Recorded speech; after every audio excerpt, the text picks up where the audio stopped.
بسم اللہ الرحمن الرحیم۔ السلام علیکم 7 کلاس عزیز طلباء، امید ہے آپ خیریت سے ہوں گے۔ اللہ تعالی ہم سب کو اپنے حفظ و امان میں رکھے۔ عزیز طلباء، آج اردو بی کے دوسرے لیکچر میں ہم نے مضمون کے بارے میں پڑھنا ہے۔ آپ کی اردو قاعدہ نشاء کا صفحہ نمبر 148 148 پہ یہ مضمون موجود ہے۔ کتاب کا صفحہ کھولیں اور میرے ساتھ ساتھ مضمون کی پڑھائی کریں۔ جی، مضمون ہے ہمارا پیارا وطن پاکستان۔ چاند میری زمیں پھول میرا وطن، میرے کھیتوں کی مٹی میں لال یمن، یعنی میرے وطن کی زمین جو سی ہے وہ چاند جیسی روشن ہے اور پھولوں جیسا میرا پیارا وطن ہے، اور میرے کھیت جو وطن کے ہیں زمین ان کی ایسے ہے کہ جیسے یہ سونا اگلتے ہیں، لال یمن ہیرے جیسے ہیں۔ مسلمانوں کا دور حکومت متحدہ ہندوستان بہت وسیع ملک تھا، اسی لیے اسے برصغیر کہتے تھے۔ مسلمانوں کی آمد سے پہلے یہاں ہندوؤں کی حکومت تھی۔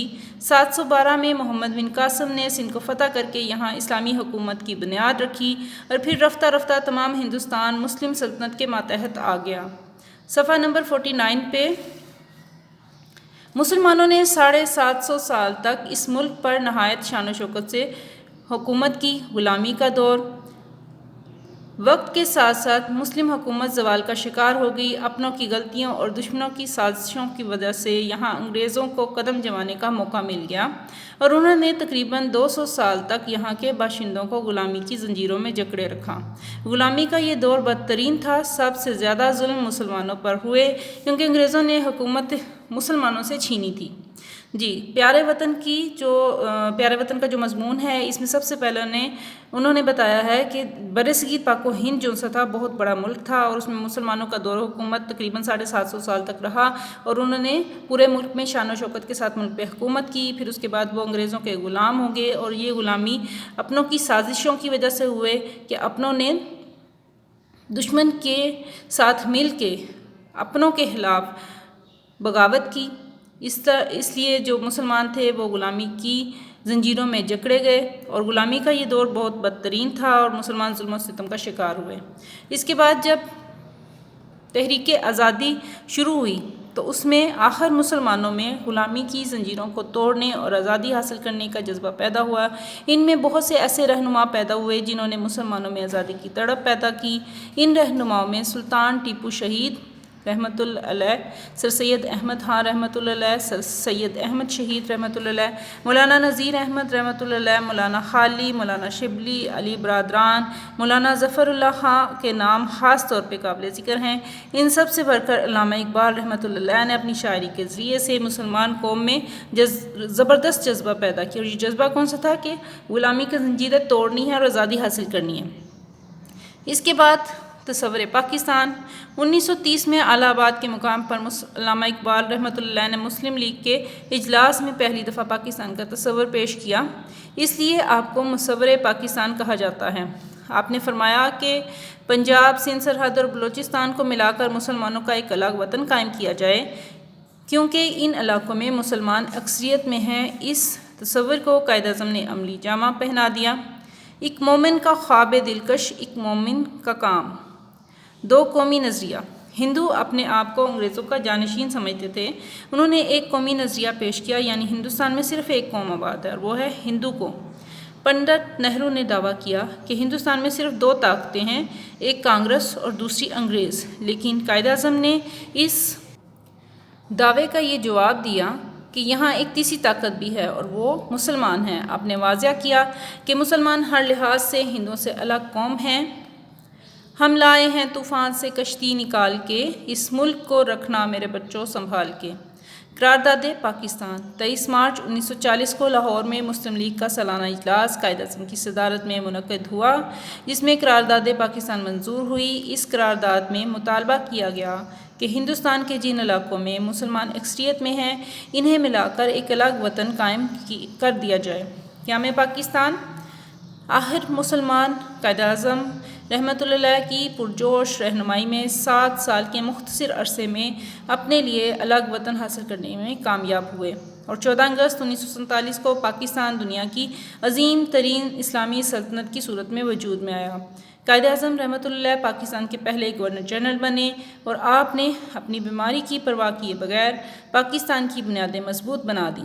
قیام پاکستان کا مقصد یہ تھا کہ مسلمان اپنے مذہب اسلام اور اپنے تہذیب و تمدن کی حفاظت کر سکیں، یہاں اسلامی معاشرہ اور اسلامی حکومت قائم کر کے اپنے مسائل کو بہتر طور پر حل کر سکیں۔ تحریک پاکستان کے دوران میں بچے بچے کی زبان پر یہی نعرہ تھا، پاکستان کا مطلب کیا؟ لا الہ الا اللہ محمد رسول اللہ۔ جی، پاکستان حال کے آئینے میں آج ہمارا وطن، پیارا وطن پاکستان، اس کی کیا حالات ہیں اس کے بارے میں تھوڑا سا بتایا ہے کہ پاکستان کی آبادی تقریباً 18 کروڑ ہے۔ اس کے 4 صوبے ہیں، پنجاب، سندھ، خیبر پختونخوا اور بلوچستان۔ ان صوبوں کے دارالحکومت بالترتیب لاہور، کراچی، پشاور اور کوئٹہ ہیں۔ پاکستان کا پہلا دارالحکومت کراچی تھا، لیکن اب اسلام آباد ہے۔ پاکستان کی قومی زبان اردو ہے، پنجابی، سندھی، پشتو اور بلوچی علاقائی زبانیں ہیں۔ پاکستان کی زیادہ تر آبادی نوخواندہ یعنی ان پڑھ ہے، لیکن اب تعلیم عام ہو رہی ہے۔ پاکستان کو اللہ تعالیٰ نے ہر طرح کی بے پناہ قدرتی وسائل سے نوازا ہے۔ پاکستانی فوج دنیا کی بہترین افواج میں شمار ہوتی ہے۔ پاکستان کا مستقبل روشن ہے۔ پاکستان کے باشندوں اور خصوصاً نوجوانوں کو اسے ایک مضبوط، خوشحال اور ترقی یافتہ ملک بنانے کے لیے سخت محنت کرنا چاہیے۔ پاکستان اسلام کا قلعہ ہے، یہ نہ صرف اس خطے کے مسلمانوں کے لیے بلکہ تمام عالم اسلام کے لیے ایک مضبوط سہارا ہے۔ پاکستان دنیا بھر کے مسلمانوں کو متحد کرنے کے لیے ایک اہم کردار ادا کر سکتا ہے، جیسا کہ قائد اعظم نے فرمایا کہ پاکستان اتحاد عالم اسلام کی چابی ہے۔ عزیز طلباء، آج ہم نے پیارے وطن پاکستان کے بارے میں پڑھا کہ کس طرح سے ہم نے یہ پیارا وطن حاصل کیا۔ اس کی زمین جو متحدہ ہندوستان تھی، جس میں ہندو مسلمان اکٹھے رہتے تھے، محمد بن قاسم نے سندھ کو فتح کر کے یہاں اسلامی حکومت کی بنیاد رکھی تھی، اور پھر اس کے بعد مسلمانوں نے 700 سال تک اس ملک پہ حکومت کی تھی۔ لیکن مسلمان حکومت زوال کا شکار ہوئی اور غلامی کے دور میں پس گئی، غلامی کی زنجیروں میں جکڑی گئی، اور یہ سب کچھ اپنوں کی غلطیوں اور دشمن کی سازشوں کی وجہ سے ہوا۔ اس کے بعد مسلمانوں نے پھر آزادی حاصل کرنے کے لیے تحریکیں چلائیں، ان میں بہت سے رہنما تھے جنہوں نے آزادی کی تڑپ مسلمانوں میں پیدا کی۔ اس کے بعد پاکستان کا تصور ابھرا، علامہ اقبال نے اپنے خطبہ الہ آباد میں پاکستان کا تصور پیش کیا تھا، اور قائد اعظم نے اس کو عملی جامہ پہنایا تھا۔ 2 قومی نظریہ پیش کیا گیا۔ ہندو یہ سمجھتے تھے کہ بر صغیر میں صرف 2 قومیں ہیں، 2 طاقتیں ہیں، ایک انگریز اور ایک ہندو، لیکن قائد اعظم نے یہ کہا کہ تیسری طاقت بھی ہے اور وہ مسلمان ہیں۔ اسی طرح پھر قرارداد پاکستان منظور ہوئی۔ اس میں مطالبہ کیا گیا تھا کہ ہندوستان کے جن علاقوں میں مسلمان اکثریت میں ہیں، انہیں ملا کر ایک الگ وطن حاصل کیا جائے۔ پھر پاکستان کا قیام ہو گیا قائد اعظم کی رہنمائی میں۔ اور پاکستان کے قیام کا مقصد کیا تھا کہ ہم یہاں پہ اسلامی طرز حکومت قائم کریں، اور پاکستان کو حال کے آئینے میں دیکھتے ہیں تو ہمارے پاس پاکستان جو سا ہے یہ ایک فلاحی مملکت ہے، اس کے 4 صوبے ہیں، اسلامی مملکت ہے، اور اسلام آباد اس کا دارالحکومت ہے، قومی زبان اردو ہے، آبادی زیادہ تر ان پڑھ ہے، لیکن اب تعلیم عام ہو رہی ہے، اور پاکستان کو اللہ تعالیٰ نے ہر طرح سے نوازا ہے قدرتی وسائل سے، اس کی فوج بہترین ہے، اور پاکستان کا مستقبل کے بارے میں آخر وہ کہتے ہیں کہ یہ روشن ہے، اور اللہ ہمارے ملک کو تا قیامت سلامت رکھے۔ اللہ تعالیٰ ہمارے ملک کا حامی و ناصر ہو۔ اللہ حافظ، اپنا بہت خیال رکھیے گا، اور یہ مضمون یاد کر کے اپنے کاپی کے کام میں آپ نے لکھنا ہے۔